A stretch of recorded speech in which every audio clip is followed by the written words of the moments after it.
सगळ्यात पहिल्यांदा गोष्ट लक्षात घेतली पाहिजे की निवडणूक आयोगामधल्या निवडणूक याद्या निर्दोष झाल्या पाहिजेत. याबद्दल खरं म्हणजे भारतीय जनता पार्टीने कधीच आक्षेप घेतला नाहीये.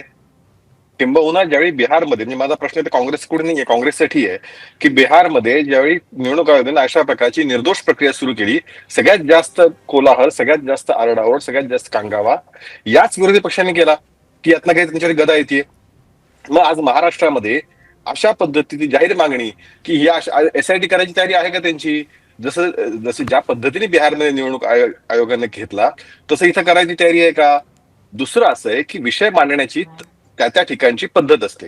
आता काल हे ज्या ठिकाणी गेले जिथं काही विषयच नव्हता, खरं म्हणजे राज्याच्या निवडणुकाचा वॉर्ड रचना कोणी करावी, कशी करावी, हा निवडणूक आयोगाचा चुकलीचा विषय होता का?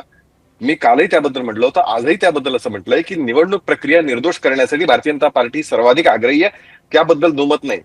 पण मुळात अडचण अशी या ठिकाणी की यांना मुळामध्ये पुढचा पराभव दिसत असल्यामुळे या निवडणुकाच होऊ नयेत अशा प्रकारची मानसिकता या मंडळीची आहे आणि म्हणून निवडणुका टाळल्या जाव्यात यासाठी प्रयत्न आहेत.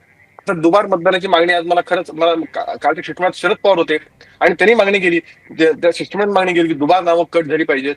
मला खरंच म्हणजे काय याला म्हणावं. 2014 23 मार्च 2014 मुद्दाम तारीख सांगतोय. 23 मार्च 2014ला या शरद पवारांनी नवी मुंबईमध्ये माथाडी कामगारांसमोर भाषण करताना सांगितलं होतं की 17 तारखेला साताऱ्यामध्ये मतदान करा, 17 एप्रिलला त्यावेळी बोटाची शाई पुसा आणि 24 एप्रिलला नवी मुंबईत पुन्हा मतदान करा.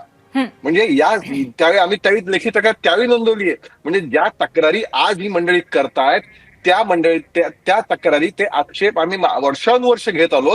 हा आमचा प्रश्न आग्रह आहे